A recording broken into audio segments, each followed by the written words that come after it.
Yes, welcome in.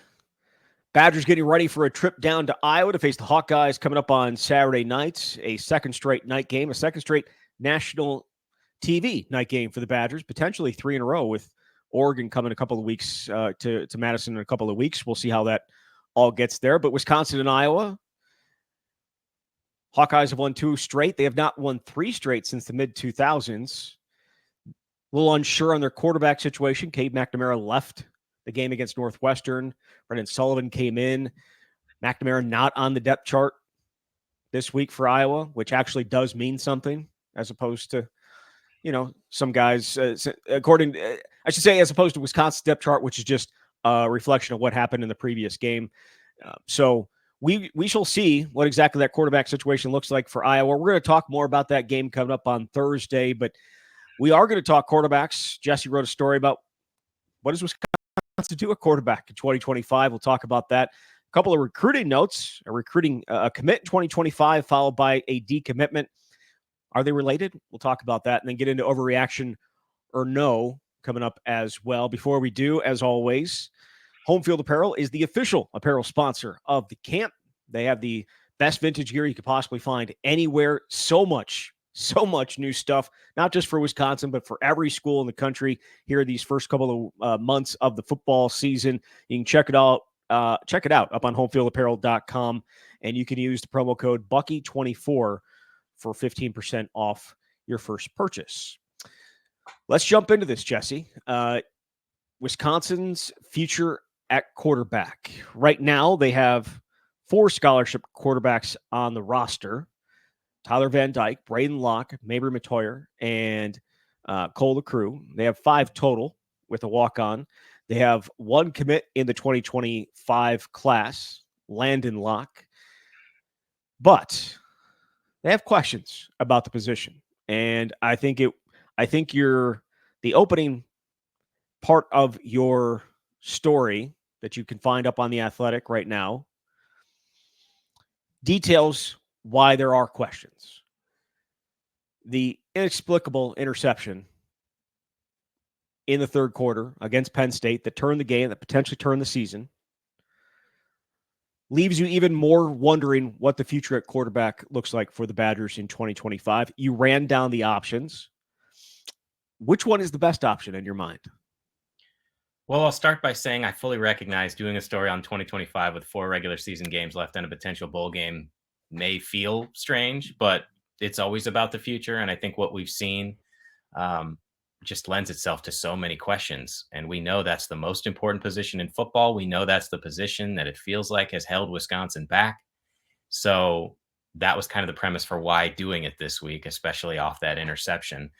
The options really, to me, come down to 3 of the guys that are on the current roster and the transfer portal, because at this point, it's not realistic to believe there's a high school player out there who's going to step in. You mentioned their 1 committed prospect in 2025 is Braden's younger brother, Landon, and he tore his ACL this season. So he'll be coming off that situation. And again, Wisconsin hasn't started a true freshman at quarterback in 33 years. The best option to me, I think this is why it's such a conundrum. I don't know the answer. Tyler Van Dyke obviously would have another year of eligibility, but at this point, we don't know what he's ultimately going to decide to do. The torn ACL suffered in week 3, September 21st against Alabama, certainly complicates things on a number of fronts. Obviously, it allows him the opportunity to come back if he wants to. Luke Fickell did say, when I asked him the week or 2 after that injury, what the thought process was, that we would create a plan for him to come back if he wanted to. But we've covered athletes long enough to know that who knows what the recovery looks like. It could be anywhere from 6 to 12 months. If he does choose to come back, there's no way he'd participate in spring practice, and you don't know what it would look like in preseason practice or even early in the season. So do you really want to go into year 3 banking on somebody where you don't know what to expect? And when one of the strengths of Van Dyke was at least some type of ability to be more of a mobile quarterback. I mean, is that even realistic next year? I don't know. But you've got Braden Locke still here. We've kind of seen what some of the limitations appear to be offensively, and I want to give some grace for the fact that he could continue to improve from redshirt sophomore to redshirt junior year. But I do think there's some of the things we've seen that make you wonder whether Wisconsin can take the next step forward. Third option, of course, would be maybe retire, but he obviously wasn't good enough to get past the top two guys. I don't know whether that's going to be the case next year. And maybe that's not fair because he's a true freshman, but I don't know, man. Then there's the portal, which they have said they don't want to do, but might be in a position where they absolutely need to do it. But we don't know who's in the portal. So it's kind of a long answer, but it's just so muddled right now that I don't know what the right answer is. And throwing a little bit of a wrench into the situation is, what does the coaching staff look like and who is calling the plays next year? Because I think these the previous 3 weeks before Penn State gave you some hope that the offense was finding its feet, but against quality competition, it did not the other night. And certainly, while I'm going to put a significant amount of the blame on Braden Locke for that throw on 3rd and 14, he was in 3rd and 14 because of some of the it feels like they're and who knows behind the scenes exactly what's happening, but it feels like they're in a no man's land in terms of being aggressive and being conservative, and they just can't pick which one they want to be, because they say they want to be aggressive, they say they want to do that, and then we see running Tyree Walker into 7 and 8 man fronts, not fronts, but guys around the line of scrimmage, all the single high safety that Penn State played, and not taking the shots that you had in the previous few weeks. And maybe that is just because the talent at Penn State's better than certainly the talent at the other 3 schools and even USC. But they feel like they don't know exactly who they want to be offensively. And and then on 3rd and 14, going back and throwing, in your own end zone, it just didn't make a ton of sense. So I think that there's a little bit of a who are we situation still, and who knows who that offensive coordinator is going to be. I think we need to attack this question in terms of the quarterback with the idea that Phil Longo will be back, because it's impossible to know who the quarterback's going to be if he's not. You know what I mean? Like if he's not back, I don't think the quarterback of next year is on the roster right now. The guy who is the offensive coordinator will go out and find another one.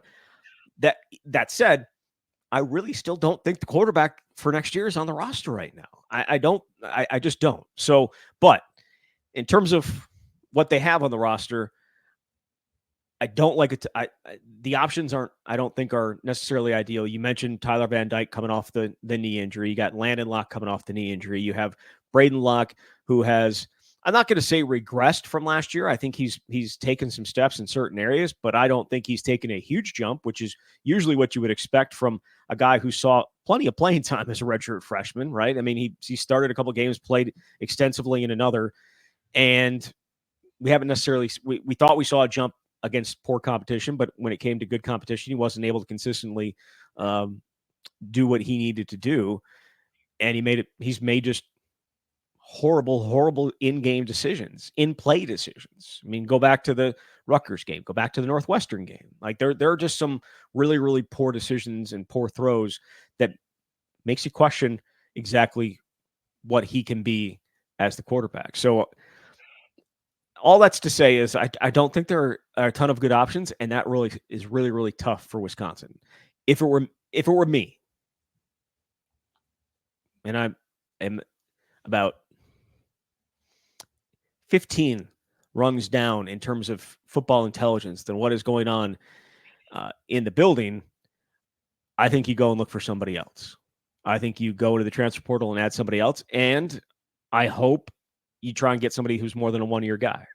And I think that makes the most sense. But every college in the country is looking for that type of player, and a guy who you can come in and have as a junior and then have as a senior, and he gets even better. Like it's not overly realistic that it's actually going to happen.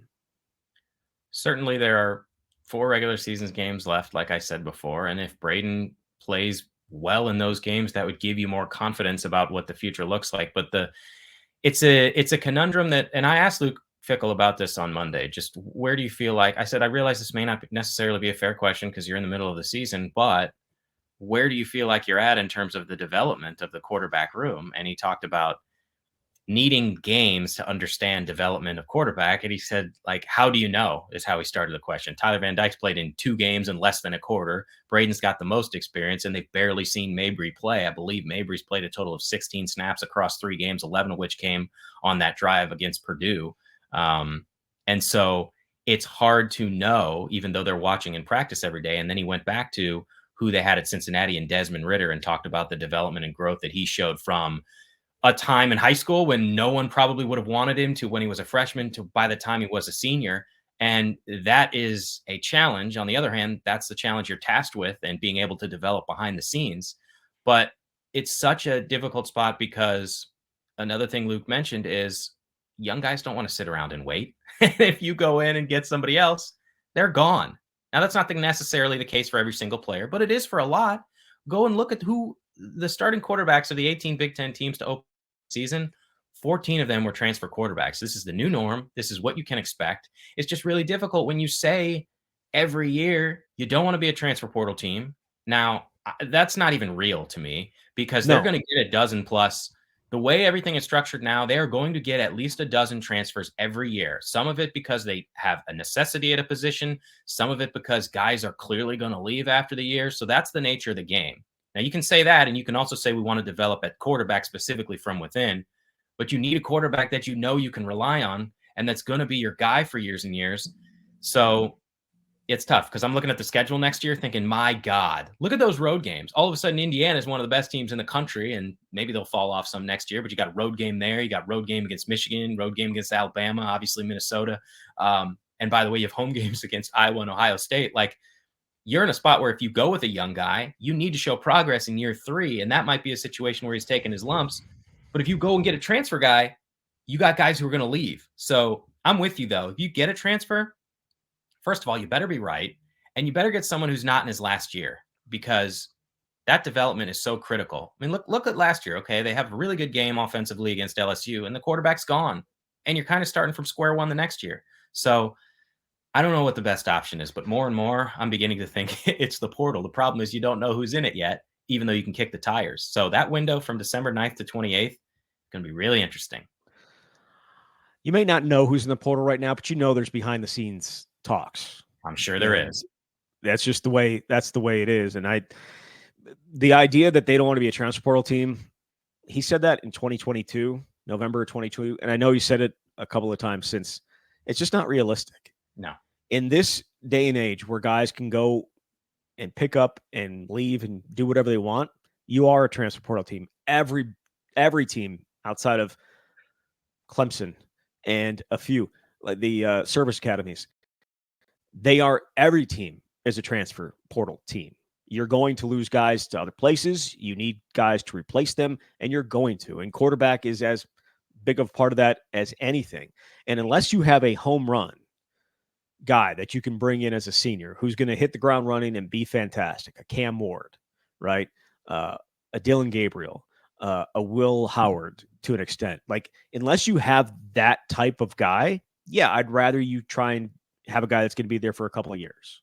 But if you have a home run, you go and get that home run. It's just the home runs are probably more often than not going to come to Wisconsin because there are big time, and I'm not saying Wisconsin's not a big time program, but there are a step above in terms of financial ability at other places that are going to get those home runs if they want those home runs. And so, yes, you want to, it's a difficult question. And I thought he struggled with it. I mean, he talked extensively on it, but I think he struggled with exactly like, what's the best thing to do? Because there are options, and I don't know that any of them are ideal in this college world. Like, if you pick a guy to try and develop and he ends up not developing, well, then you're screwed. And if you bring in a 1-year guy and he's not it, well, then you're screwed that year. And if you bring in a developmental guy in terms of like having a couple of years and he doesn't take that jump, well, then you wasted it there too. There are like, that's all the negatives of those situations. There's a ton of positives though too. Like if it goes the other way, but I think the negatives are maybe what's in his mind, just in terms of if you go down a certain road, that road could be very bumpy if it doesn't actually work out. And you have to be convinced that the young guy, if you want to go the development route, that the young guy is going to turn into something special. Because if it doesn't, you put all that effort into it, it doesn't work. That's how coaches lose jobs. Yep. It's a really tricky spot. And of course, just like in anything in life, there's no crystal ball because you can be sure you've got a home run or close to a home run out of the portal, and guy tears his ACL in the third game. I mean, they felt really good about bringing Van Dyke in. I know he didn't come with the same type of fanfare as Tanner Mordecai, in part because the Mordecai experiment wasn't great. But I mean, if you go back and look at, okay, not Cam Ward level, but some of the top transfer portal quarterbacks available, he was at least on that list. I'm not saying Wisconsin would have gone 10-2 with him, but the point is you can go and get a guy, and so many factors are required for that success. And again, if somebody gets hurt, you're screwed. And that's just kind of the way it's been. And it's unfortunate for Wisconsin because they've been forced to use a backup quarterback the last 2 years and many years before that. But it's just the way of the world. Yeah, and Wisconsin has struggled to find a quarterback from, I mean, of all the things that they've done well over the last 30 years, finding a quarterback has been the biggest struggle. And I don't know that they're necessarily in by themselves in that in college football, but they probably as much as any team at a very, very high level of football in terms of what they've accomplished have struggled as much as anybody. I think the disappointing thing here is it's easy to understand why you weren't attracting top tier quarterbacks previously because you're a big time quarterback. Yes, good offensive line, good run game. Those things matter to set up the pass, but you want to go somewhere where, pass first. Then you go get this new system. You bring in Phil Longo, and what does he do? Well, he's developed quarterbacks. Obviously, we've heard that quite a bit. Sam Howell, Drake May, go back even before then. So now you're supposed to be able to go and get those guys, and it obviously hasn't materialized in terms of on-field production yet. See, but it's just completely different, though, too. Like Drake May, Sam Howell, that stuff was pre-NIL. That was pre-throwing money. Guys, I shouldn't say. We know that there's money exchanged. We all know that there's under the table dealings, but this is different. This is not just about going and building a relationship and selling yourself and selling how I'm going to develop you. Like there's just so much more to it now. But I think if he had hit the portal in a different time, Tanner Mordecai would have been a huge target for people. The fact that he hit it late December and everyone thought he was going pro and he really never truly hit the market allowed Wisconsin to have that advantage there because of their relationship that they had built with the quarterback coach that he had. So they're like, and Tyler Van Dyke, yeah, he got hurt. Injuries ruined his last 2 seasons too, right? Mm-hmm. Like it's not like he was not injury prone coming into this. Now ACL is different, and I shouldn't say injury prone because I know that they were different injuries, but it's a very, very tough thing to do, and you have to I think you can't be all in on one thing, which makes it even tougher because if you go and get a transfer portal quarterback, then you're like the developmental guy's like, oh, what the hell? How am I supposed to develop? You're not going to play me, and yeah, it's a tough situation. And I'm just going to say I don't think the quarterback for next year is currently on this roster, largely because I don't think the person calling the plays is here yet either. So that's an opinion of mine. I know you won't dive into that because you're a very fact-based journalist, but giving my opinion on it, I don't think that either is here right now. And I don't know what it's going to look like. I have no idea. I'm just saying just how I feel about it. And that could certainly change in the next 4 weeks. They could they could go off on a run here and all of a sudden look great, but it just that doesn't feel like the way it's going. Obviously, part of our job in doing this show is to speculate too. Obviously, there's 4 games left, and I think that's going to matter a lot. But of course, if you want to base it on what you've seen before and your confidence level and something being different, or them being able to do what they did in the 3-game winning streak, it would be fairly low. It's a tough spot to be in because last thing you want to do is get to year 3 and shift gears, but that may be necessary. Plenty of time to talk about that, and we will as the final month of the season goes, and we'll see if they have something to play for after they play Minnesota. All right, let's get into some recruiting news. There was some positive recruiting news last night as Wisconsin added another kid in the 2025 class. His name is Emmett Bork. He's a tight end from Oconomowoc here in Wisconsin. They flipped him from Michigan State, and he is a 3-star recruit, a guy who had some other Big Ten offers, including from Indiana. I think we're going to have to start including that now because of what Indiana's done. We have to start including that. That's a good offer. So Emmett Bork, what's Wisconsin getting in Emmett Bork? Well, they're getting a big dude with a wide receiver background. He's 6'6", 240. Look, tight ends in Wisconsin don't always put up massive numbers like 80 catches for 1,000 yards. I think he's got 17 catches for a couple hundred yards. But obviously, this is somebody that Wisconsin wanted, and we've seen this staff be, I've used the word relentless before in their pursuit. They've now flipped 2 guys who are at Big Ten schools, and the last 2 commits have been flips. And Drayden Pavey, who was previously committed to Purdue, and now Bork, who was previously committed to Michigan State. This one was fairly quiet because Wisconsin brought him in a couple of times here for home games this past month, the Purdue game and the Penn State game. So this had been in the works for a little bit. And it's really interesting to see a couple different things. First of all, he's the second tight end in this class. They've also got Zy Davis committed in 2025, kid from Indianapolis. And that means they'll have 4 tight ends in the last 2 classes because they have Rob Booker and Grant Steck in 2024. So they're trying to stack something there and get more productivity out of the position. And he's also the 6th in-state kid in the class, 5 of whom will come in on scholarship. The other one, Eric Schmidt, is a kicker. So he'll start on as a non-scholarship player, but presumably earn one down the road. But it's Michael Reske on the offensive line. Cooper Catalano is the state's all-time leading tackler at linebacker. They have Torin Petaway, who they also flipped, initially committed to Minnesota, and Grant Dean, the safety. So go ahead, sorry. Well, they've been putting in some work here. And I just think they want to add some pieces that can have a high ceiling. And it would appear that Bork is one of those guys. Torin Petaway was a flip, then flip. A flip-flop. Flip-flopper. Yeah. Committed to Wisconsin, decommitted, went to Minnesota, decommitted, came to Wisconsin. So, yes. But Emmett Bork, in-state tight end, you're right. He's a big dude. I mean, he dwarfed. I mean, seen some of the pictures, like him around his teammates. I know, like 6'6" is big. Like that's obviously a big, very big dude. So they add him to the class, and about an hour or so later, Wilnerson Telemaque out of Florida decommits, and a defensive lineman. And I don't know that the two. Obviously, I don't know that the two are related, other than a scholarship opening up, but.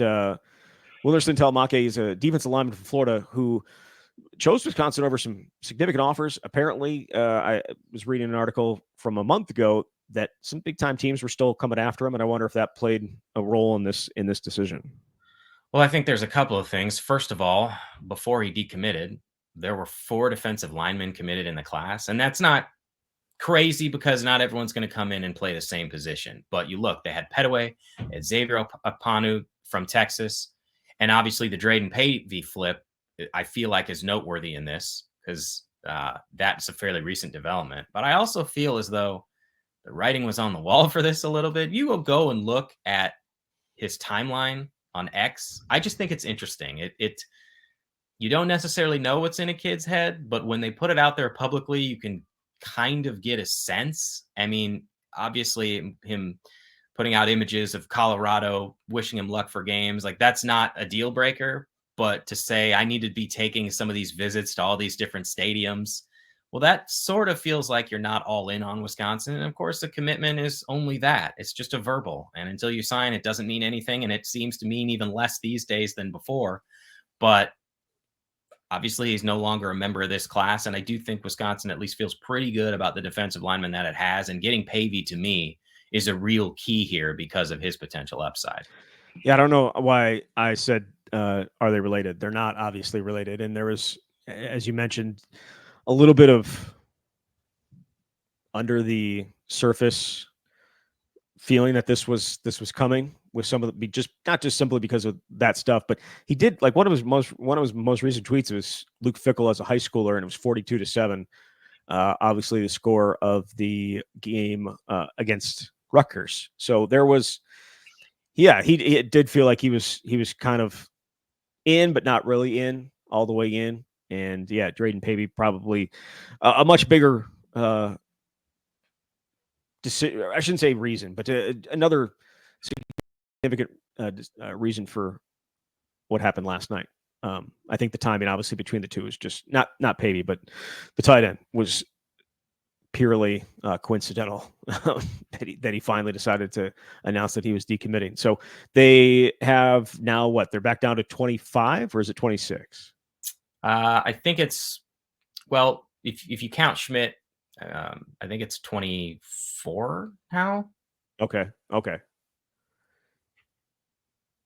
Yeah. All right. So yeah, Wisconsin 2025 class still being put together. They can sign. There's national letters of intent don't exist anymore, right? Yeah, that's right. So they can sign money. So not money, but assistance, whatever that stuff is. Has the date changed though? Well, they're still in early signing period, the first Wednesday of December. I just don't know Okay. how binding those are now. I think it's a Yeah. little bit murky. Okay. All right. Let's jump into this now. A little overreaction or no. And I'll start with this one because some of these are from the questions that we got after the game the other day. I pushed off some of these, and I already know how I feel about this, but I'm going to make you put yourself out here a little bit. Overreaction or no? Phil Longo will not be Wisconsin's offensive coordinator next season. Is that an overreaction or no? I'll say it's an overreaction. Woo! Right now.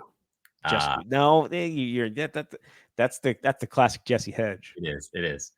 I don't know. Yeah, I'm on the fence because it just seems like he and Luke aren't on the same page, no matter what Luke might say of the things they want, and that that gives me a lot of cause for pause at this point. But I'm gonna say overreaction. You're making me pick a side, so It just feels like they're in a different like world, and like they just can't decide who they want to be. Because I think Phil Longo wants to be one thing, and Luke Fickell wants to be other, and they're trying to mesh that. And I just don't know that it's necessarily happens. Like I feel like Luke would have preferred them to be as conservative as possible the other night because the other team has a backup quarterback out there, and you are controlling. Like there was 6 minutes left in the third quarter when he threw that interception. They were up 10-7. The Penn State offense had not really moved the ball with Pribula. I know some don't consider momentum a thing, but it absolutely is within a game, and the feeling within you and within the other team when that decision was made, it was just like game's over, and you don't want to make that mistake, and it cost them obviously. So it just feels off. It feels off, and I know didn't feel off against Northwestern or Purdue or Rutgers, but we're not talking about that. Those games are irrelevant when you're talking about winning championships and playing for championships and being in a championship conversation. They're irrelevant when it comes to beating elite competition, very, very good competition. And when I say elite, I do not mean Minnesota. When you're talking about beating that type of competition, you have to show it. You have to do it. And they just have not. 0-5 against ranked teams. So, yeah, I mean, that's a, yeah. Overreaction or no? Braden Locke is not the answer at quarterback 1. So the Badgers will go after 2 quarterbacks in the portal this year because Braden and Landon will not be at Wisconsin. Is that an overreaction or no? I don't think it's an overreaction to suggest he's not the quarterback of the future. I don't know what that would look like, but it would certainly send a strong message if you went and got another portal guy. On the other hand, starting over at a third school, and then you've got your younger brother. Like I assume they're related. If one goes, the other would go, but I can't be sure on that. But the first point, it just feels more and more like you went and got a portal quarterback this year because you felt like obviously you need depth. You need 4 at least on scholarship, but you had a guy already on your roster who wasn't your number 1. So he's going to have to do I don't know what the realistic expectations are for the last 4 games here, but he's going to have to do something to make people believers. I really think this month is just so important. Like if all of a sudden you're not turning the ball over and you're getting a handful of those big plays and you win some of these games, you feel better about his path forward. But right now, look, we saw what happened on Saturday. So that's our most I think it recent. was, yeah, I think it's also noteworthy that, and I have been like during those 3 games, I said guys were making plays for him, right? Like there were some wide receivers making some plays for him. In your story, you lay out that he has not been helped necessarily all the time. 12 drops this year. I don't know if all those are with him as the quarterback. I assume it's the entire year. Is that right? Yeah. So it could so that stat could include the first 2 games when he didn't play. No, that's just him. That's just him. Okay. So Five been of those drops were on Saturday. yeah, I mean, yeah, there were 6 drops, but 5 that were actually official drops, whatever that means. That's Pro Football Focus, right? Yeah. So, it's possible that the numbers aren't the same as what Wisconsin would have, but I'm sure it's pretty That's close. a lot of drops. Is a drop. Yeah. Like I guarantee you the number of drops that I think we said this the other day. I guarantee you the number of drops Wisconsin has them down for is more than what Pro Football Focus does, because you hold your guys to a higher standard. Like Kenny Guyton definitely holds his guys to a higher standard. Like if you get your hands on the ball, it's a drop. Like the CJ Williams 50-50 ball against Northwestern, got his hands on it, you should got to catch it. Like that's, I'm sure, how Kenny Guyton probably looks at it. And the same thing in the other night with Tretch when he got hit. Like we called that a pass breakup, but got his hands on it, looked like he was even going to drop it before he got hit. So that is what it is. They need better from them if he's going to have success too. Like there's just so much that goes into it. There's just no doubt. There's so much that goes into it. And they can't have success if the guys are not catching the balls that are in their hands. But he just has to avoid the absolute crushing mistakes. And he has not been able to do that. Right. Yeah. So, that's can you hear that? Mm-hmm.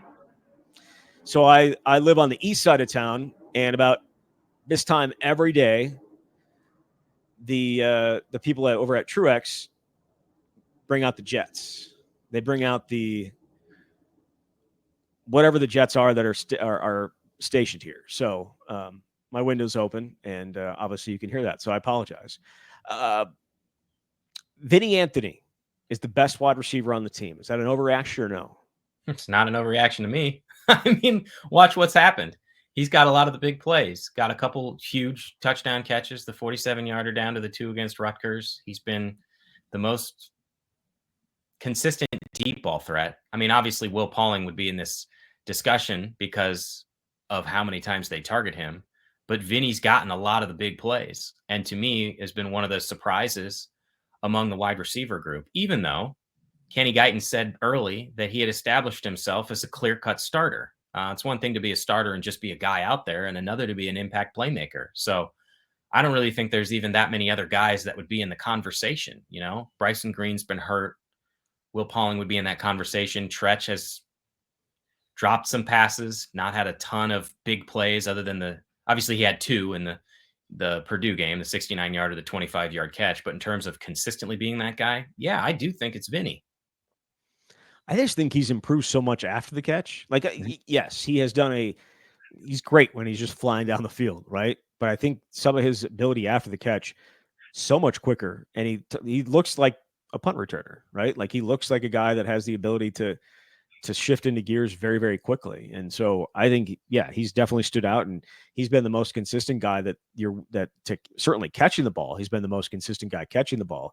Now, Will Pauling's going to end up leading them in receiving probably in catches and yards, but Vinny Anthony is certainly the guy that has jumped out every time he gets the ball in his hands. It feels like he's doing something special. Like the short pass on the first drive of the game the other night, where it was short of the sticks, and yet he was able to find a way to get past. It was 3rd and 14. Or 3rd and 15, and he was able to get a first down in that first drive. So special. I think he's special with the ball in his hands. And I think there are several guys like that. how can they get it in their hands more, right? And if they're not catching the ball well, like Tretch, how do you get the ball in his hands in other ways behind the line of scrimmage and letting him, be a playmaker? Because I always go back to the first time we ever talked to Phil Longo. It's get the ball in the hands of your athletes and let them go be athletes. If we have to recruit them, if we have to teach them how to be athletes, we recruited the wrong guys. You don't have to teach those guys how to move the ball in their hands, and need to do that more. Need to get the ball in their hands more. So, all right, last one: overreaction or no? Luke Fickell is overpaid. The reason I ask this question, the reason I throw this one out here is you folks over at The Athletic, Big Ten coaches' salaries, right? You went down the list of all 18 guys. I shouldn't say 18. I don't know if you did the Northwestern, because these are always, sometimes you don't always actually have the numbers. But Luke Fickell is in a category of paying for success, along with Dan Lanning, Ryan Day, and James Franklin. I don't know. I didn't think of the overreaction or no before I actually just started it there. So maybe a better one would be Luke Fickell is giving Wisconsin a return on their investment. Is that an overreaction or no? So when you frame it that way, which is more fair, I think. The answer would be no, that's not an overreaction, because you're investing in wins on the field. Now, you're investing in everything. You have to run an entire program. You have to build an infrastructure, the strength department, the recruiting. But if you're basing it strictly on the field, you haven't gotten $7.8 million worth of results, because they're 5-3 this year. They went 7-6 last year. He's 0-5 against teams that were ranked at the time of the game, and they have yet to have a breakthrough moment. Now, that doesn't mean I think it's not going to happen for Wisconsin, but clearly it's taking longer than people wanted and hoped. But that's a category. Look at those other coaches. Look at what Dan Lanning's done at Oregon, especially the last couple of years. He's got the #1 team in the country. People at Ohio State don't like that Ryan Day hasn't taken that next step. They also win a ton of games, and they're positioned to go to the college football playoff. Penn State's undefeated, positioned to go to the college football playoff. So it's a category with other coaches who have done a lot for their current schools. And Luke has a lot of clout because of what he did at Cincinnati, rightfully so. To do that at a group of 5 school and go to the playoff in a 4-team field is truly remarkable. But if it's a return on investment at your time at Wisconsin, we have not seen it at this stage. Solid value.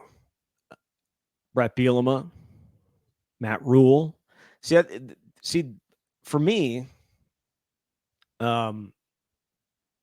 he probably should be in that category. Like, I know that he's done it. He did it at Cincinnati, and that's a lot of what this is based on. Like he said, the write-up says he's separated himself at the bottom of the Big Ten, but hasn't made a dent against the top tier. I feel like you could say that about Brett Bielema. You could say that about Matt Rule. You could say it about a number of coaches in there. And I'm a little confused why he wouldn't be in that group as opposed to paying for success. Unless the idea is just you're paying for success that he had at Cincinnati. Mm-hmm. Yeah.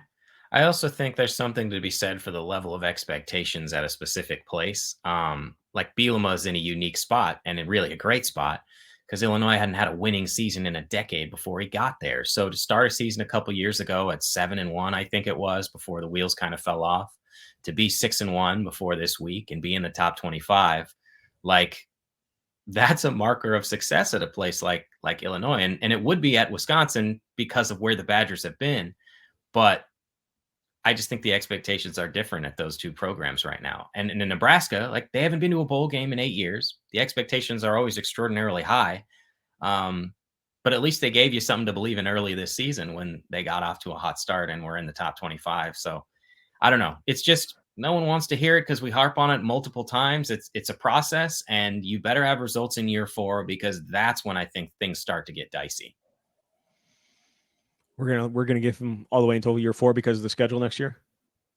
I just think if you're going to invest that much in a guy, That's Okay. the thing that I heard going back even to the story, talking to Joe Thomas and some of those former guys. Well, what's a reasonable amount of time? Well, okay, let's allow him to get his guys in here, develop them over the course of time to the point that they're upperclassmen. This isn't a Don Morton situation where you're fumbling 150 times and you're the worst program in college football. So you get 3 years and you can go get Barry Alvarez.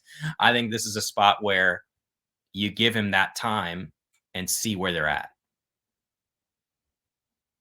My favorite one is the diminishing returns one. PJ Fleck's at the top of that list, so that's fun. And they even took a shot at his, or I should say, you guys even took a shot at his row the boat thing. Fleck rowed the boat to 11 wins in 2019, but hasn't done much since. That's not exactly what it says, but that's how I thought about it in my head. So, yeah. All right. Well, we will be back on Thursday. We'll look ahead to a big-time matchup against Iowa as the Hawkeyes going to look for their third straight win of the Badgers, which would be the first time since the mid-2000s. I think they won 4 straight in the mid-2000s. So we'll talk about that game, see if they have a little bit more clarity at their quarterback spot. I don't know that it matters a ton because I don't think Cade McNamara was very good, and Brendan Sullivan's a guy that's going to be able to use his legs a little bit more than Cade McNamara, so that at least throws a little bit of a wrench into exactly how Wisconsin's preparing, and we saw how that played out last week. Not ideal, but they'll at least have time to prepare for it this time around and know that he's not going to be just playing a few plays like they thought they were going to be getting with Pribula, and we'll see. Again, talk about it on Thursday. Jesse, thank you very much. Thanks, Zach. All right, there he is, Jesse Temple from The Athletic. You've been listening to The Camp.